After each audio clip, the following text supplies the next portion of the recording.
Have you ever looked in the mirror and thought the universe itself was staring back at you?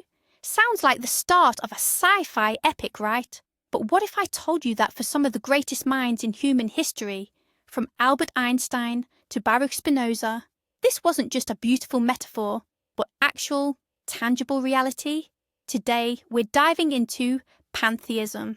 And no, despite what the name might sound like, it's not about worshipping cookware. This is an idea that completely blurs the line between the creator and the creation. It posits that God isn't some judgmental being sitting up in the clouds, watching whether you cheated on your diet. Instead, God is the very fabric of reality itself. Are you ready to discover why you might be far greater than you ever allowed yourself to believe? Buckle up, because your understanding of the world is about to get shaken up. Before we dive into the deep end, let's nail down the basics. The word pantheism comes from the Greek pan, meaning all, and theos, meaning God. The term itself was first coined by mathematician Joseph Raphson in 1697, but the idea is literally as old as time. You've likely heard echoes of this concept in ancient paganism or Eastern philosophies, where nature was considered sacred. However, modern philosophical pantheism isn't just about chanting around a campfire. It's a rigorous, logical, and even scientific attempt to define reality itself. At the centre of this story is a very humble man who lived in Amsterdam in the 17th century, Baruch Spinoza. It was Spinoza who transformed pantheism from a vague feeling into a powerful, coherent philosophical system, a move that, by the way, cost him dearly. But we'll get to that later. The most important thing to remember right now is this. In pantheism, there is no sacred and profane, no heavenly and earthly. There is only one unified whole. Let's start with the absolute core and figure out exactly what God means from a pantheistic perspective. Imagine you were raised with the traditional image of God as a celestial king. He's sitting on a throne, keeping a scorecard of rules, prone to anger, or capable of great joy. Well, pantheism takes that entire picture and tears it to shreds. To a pantheist, God is not a person. God has no ego, no weekend plans, and certainly no favourites. God is the totality of all existence. That means every single atom, every star, every thought inside your head, and every leaf on a tree. Think of the ocean. Waves can be huge or tiny, crashing violently or totally calm. But fundamentally, they are all just water. They are not separate entities from the ocean itself. In the exact same way, we, the chairs we are sitting on, and the most distant galaxies are all just different forms taken by a single divine substance. That changes everything, doesn't it? If God is everything, then there is truly no place where God is absent. Let's now turn our attention to the man who essentially kicked off the modern intellectual revolution in Europe, Baruch Spinoza. Picture 17th century Amsterdam. It was the most liberal city on earth, yet even there, freedom had its boundaries. Spinoza was a brilliant young Jewish scholar, but he began posing questions that absolutely nobody wanted to hear. He challenged the conventional view. If God is truly infinite, how can he be a person? Personhood, by definition, implies limitation. If I am myself, I cannot simultaneously be you. But God, Spinoza argued, must be everything. For these exact thoughts, in 1656, he was hit with the harshest form of religious banishment possible, the herem. The text of that curse survives to this day, and its language is absolutely chilling. It states, "Cursed be he by day, and cursed be he by night, cursed when he lies down, and cursed when he rises up."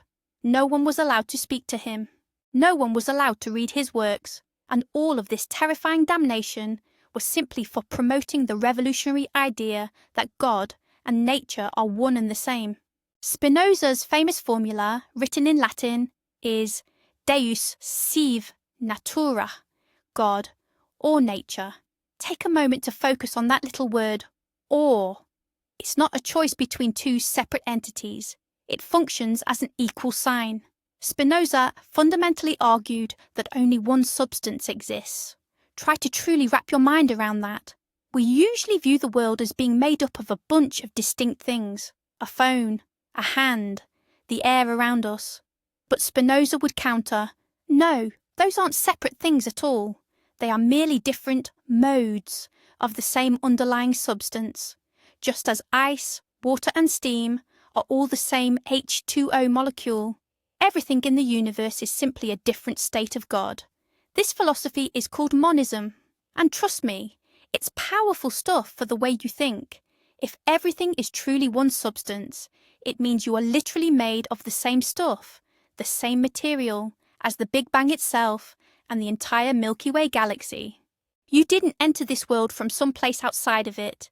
You grew from it, just like an apple grows from the tree. You've undoubtedly heard Albert Einstein's famous dictum, God does not play dice. Many religious people celebrated this statement, assuming the great physicist believed in the same personal God they did.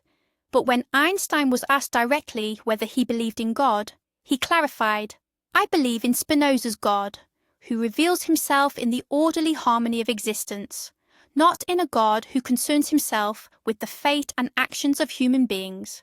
For Einstein, science was a form of divine worship. He believed that by studying the laws of physics, he was, in essence, studying the very thoughts of God. For the pantheist, science is no enemy of religion. Quite the opposite. The telescope or the microscope becomes a tool to better observe the face of God. The more we uncover, whether it's the complexity of DNA or the mechanics of gravitational waves, the more cause we have for profound awe and reverence. This is the feeling Einstein termed the cosmic religious feeling. It's that moment when you get goosebumps, not from the fear of divine punishment or damnation, but from the sheer majesty and staggering beauty of the cosmos itself. But let's take an even deeper dive into history. Way before Spinoza, you had the Stoics, guys like Marcus Aurelius or Seneca. They talked about the logos. The logos, for them, was a rational fire that permeates everything. The Stoics believed the universe itself was a living organism. Imagine the universe as a gigantic animal, and we are just the cells inside its body. Sound a little weird? But think about your own body. Your cells are born, they die, they work, and they fight off viruses. Does a liver cell know it's part of a person named Vasya who's currently scrolling through YouTube? Probably not. But that doesn't stop it from being fundamentally a part of you. The Stoics thought our job was to understand this great rhythm of nature and learn to live in harmony with it. Not to fight the flow, but to become the flow. If the universe is rational, then everything that happens has meaning, even if we, the tiny cells, can't always grasp that meaning. Now let's look east. If you've ever been interested in yoga or Hinduism, you might have heard the phrase, Atman is Brahman. The Upanishads, ancient Indian texts, state that your true self, which is called Atman, and the supreme divine reality, Brahman, are one and the same. This is pure pantheism. Hinduism is often portrayed as a religion with thousands of gods, but any wise Hindu will tell you that all those gods, Shiva, Vishnu, Ganesha, are simply masks worn by the One, making it easier for us to comprehend. It's like light passing through a prism. The light itself is singular and white, but the prism splits it into a rainbow. We see red, blue, green, but at the core, it's all the same light. Pantheism suggests, don't get stuck focusing on the colours, remember the source of the light. But what about modern science? This is where things get truly fascinating. Let's bring up Carl Sagan, the legendary astrophysicist. He was fundamentally a scientific pantheist. His famous quote, "We are a way for the cosmos to know itself." Just stop and think about that idea for a moment. The atoms in your body were literally forged in the cores of dying stars billions of years ago. The calcium in your teeth, the iron in your blood, it is all stardust. This isn't poetry. It is an undeniable astrophysical fact. When you look up at the night sky, you aren't just looking at the universe. The universe, through your eyes, is looking back at itself. This completely changes the feeling of isolation. You are not just a tiny human on a speck of dust in the void. You are the universe itself, briefly packaged into human form, just long enough to grab a cup of coffee and ponder the meaning of existence. This raises a logical question. If I am God, and this table is God, why do I feel separate? Why do I experience pain and fear? And why do I have to pay taxes? Pantheists, and philosophers like Alan Watts in particular, suggest this is the great game, or, as they call it in India, Maya, the illusion.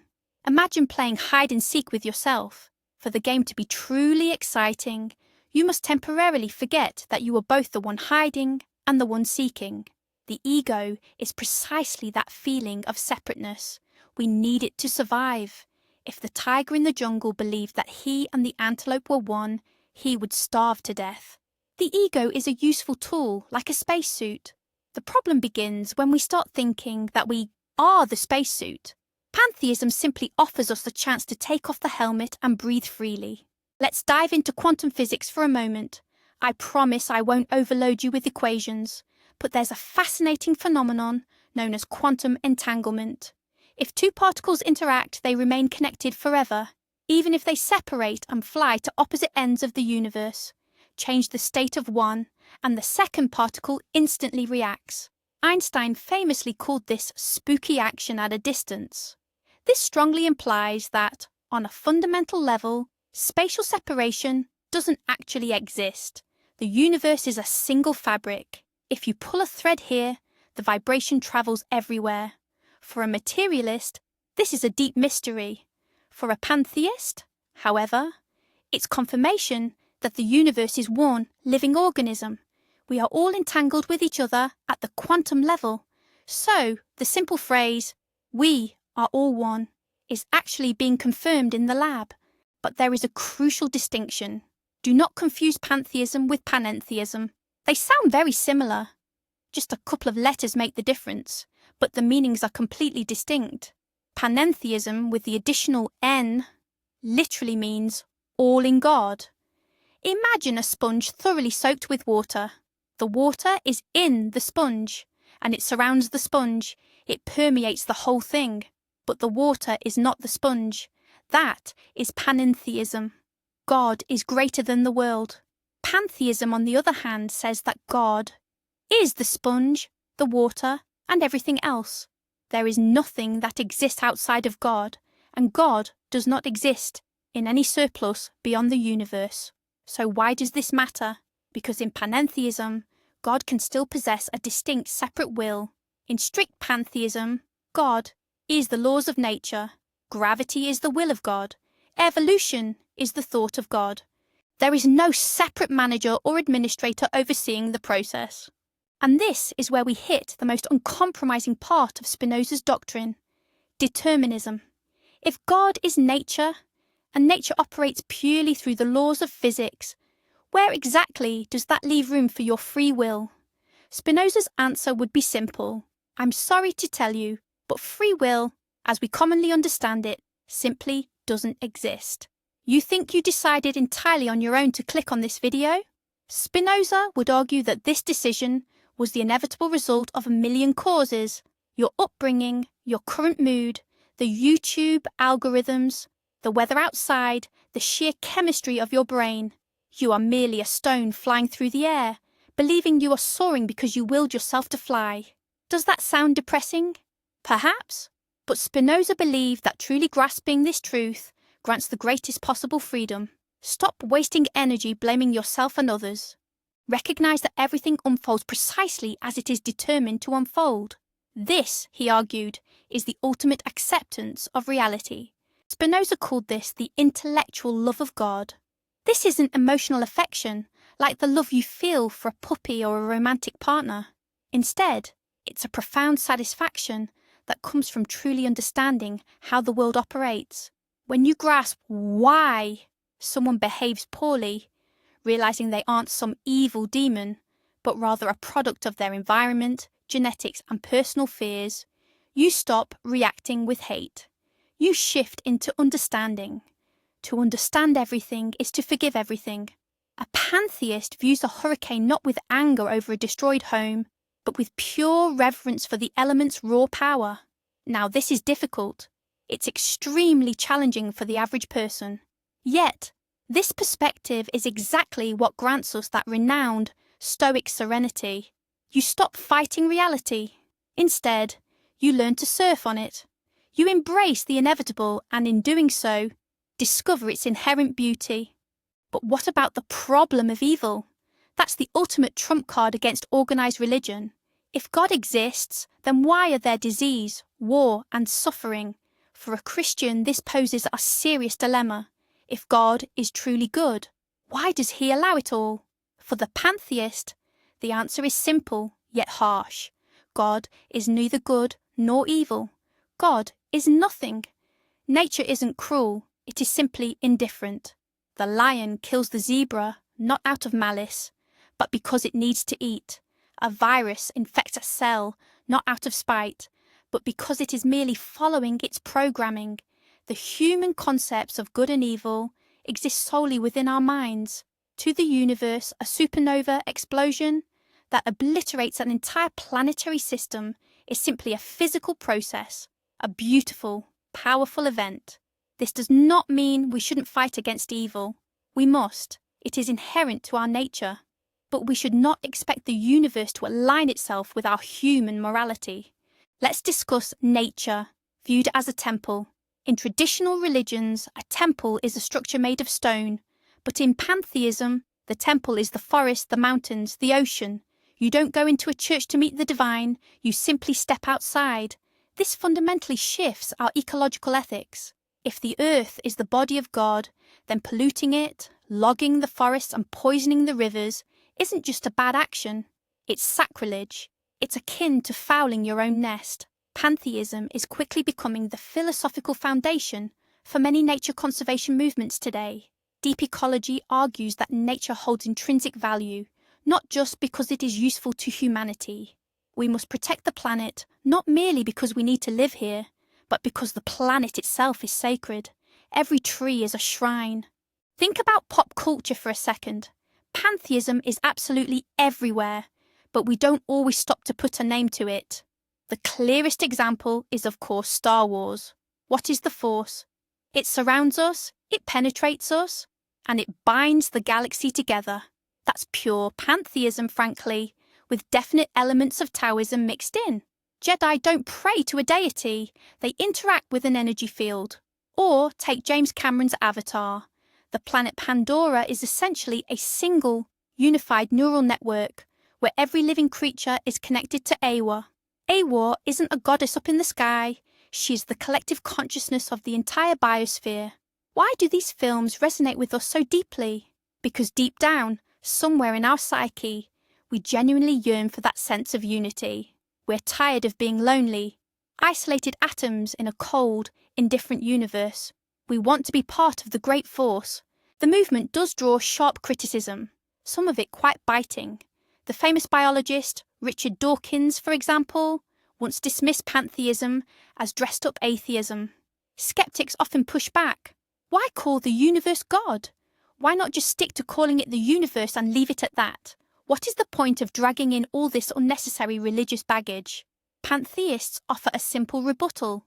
They feel the word universe sounds far too dry and clinical.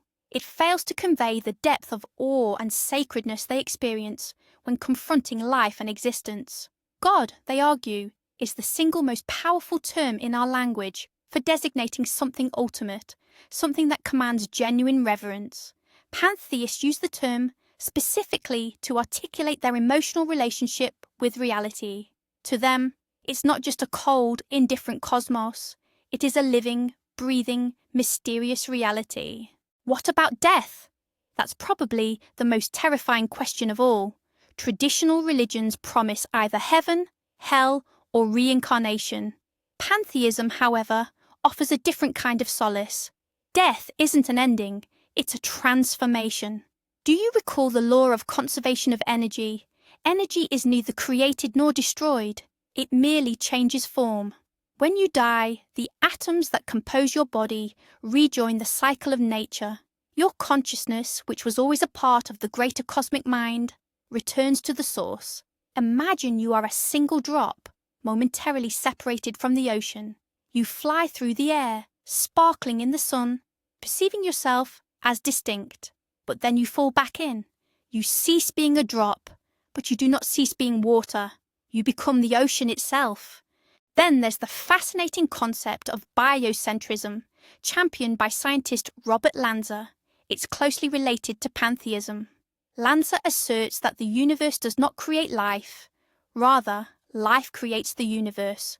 Without an observer, without consciousness, the universe exists only as a probability.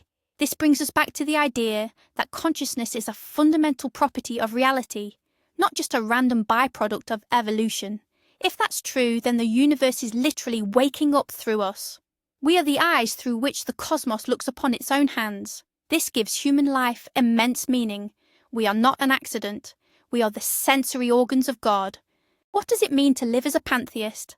Unlike traditional religions that provide strict commandments, there's no ready-made instruction manual. But there are foundational principles. The first is mindfulness. It means living entirely in the here and now, noticing the profound beauty in the smallest, simplest things. The taste of your tea, the sound of the wind, a child's smile.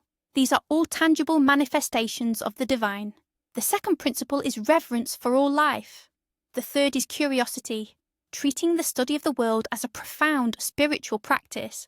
And perhaps the most crucial principle of all is the absence of fear. If you truly understand that you are an inseparable part of an eternal whole, what is there left to fear? You were here billions of years before your birth, existing as stardust, and you will remain here in new forms billions of years from now. You are home. The universe itself is your dwelling place, and you can never truly leave it. In the modern world, pantheism is enjoying a surge in popularity. People feel constrained by dogmatic religions, yet cold materialism fails to satisfy their deeper needs. They are looking for something that harmonizes the scientific worldview with their spiritual yearning. Pantheism offers precisely this solution. It doesn't demand belief in miracles that outright contradict physics. The greatest miracle for a pantheist is the mere fact that something exists, rather than nothing.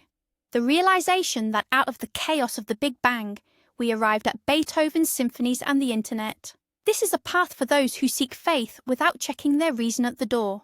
It is a philosophy of integration, not separation. So friends, what's the takeaway here in the end? Pantheism is the radical idea that we are not merely guests in this world, and certainly not accidental passers-by. We are the universe itself, becoming conscious. This is a philosophy that strips the crown from the ego and restores a sacred awe for reality. It tells us, look around, everything you touch is a miracle. Look inside yourself. The very same power that ignites the stars resides there. Perhaps Spinoza and Einstein were right, and God is much closer than we ever imagined. He is not above us. He is everything that exists. Thank you so much for watching this video all the way through. If this managed to give you chills at any point, then we know our work was worth it. Does this idea frighten you, or does it bring you peace? Let me know in the comments. Are you ready to embrace the idea that you're a part of the divine? Don't forget to subscribe, hit that like button, and ring the notification bell, so the universe can send you an alert about our next video. Until next time, particles of the cosmos.